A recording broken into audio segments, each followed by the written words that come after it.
আসসালামু আলাইকুম। অনেকের মতো কাল আমার পেজেও সমস্যা হয়েছিল। কাল সারাদিন অনেকের পেজে শুনছিলাম যে পেজ রিকমেন্ডেশন সাসপেন্ড হয়ে গেছে, আরও বিভিন্ন সমস্যা। সন্ধ্যায় হঠাৎ করে দেখি আমার পেজেও দেখাচ্ছে পেজ রিকমেন্ডেড সাসপেন্ডেড। আমার তো ভীষণ মন খারাপ হয়ে গেল। হঠাৎ করে তার আগের দিনও পেজ ভালোই ছিল, হঠাৎ করে এমন হয়ে গেল কেন? অনেক কষ্ট করছি, পরিশ্রম করছি। তারপরে এর সমাধান কিভাবে হলো আপনাদের সাথে তা আমি শেয়ার করব। এখানে আমি লাল শাক রান্না করেছিলাম। লাল শাকের জন্য শুকনো মরিচটা আগে ভেজে নিলাম, কারণ শাকে আমি মরিচ দিব না। শুকনো মরিচটা আলাদা আমাদের জন্য, বড়দের জন্য ভেজে নিলাম।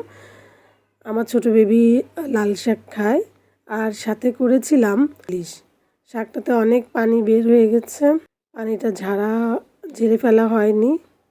এখানে করেছিলাম ইলিশের ঝোল। আর লাল শাক দুপুরে এই ছিল। আর ছোটোর জন্য একটা মাছ ভেজে নিয়েছি, কারণ ইলিশের কাটার জন্য খেতে পারবে না।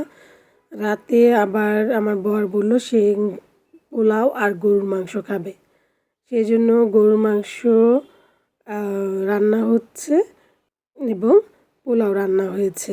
যাই হোক, যা বলছিলাম, অনেকের মতো আমিও পেজ রিকমেন্ডেড সাসপেন্ডেড হয়ে যাওয়ার পর বেশ হতাশ হয়ে পড়েছিলাম।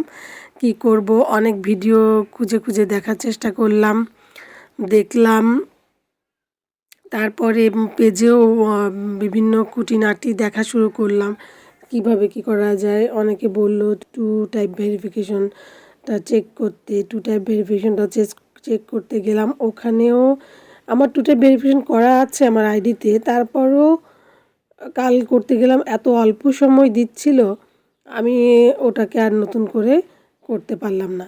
আমার আরেকটা পেজ ছিল অনেক পুরাতন, এই আইডিটাও আমার পুরাতন, পেজটাও পুরাতন, আমি কাজ করিনি, গত কয়েক মাস ধরে কাজ করছি।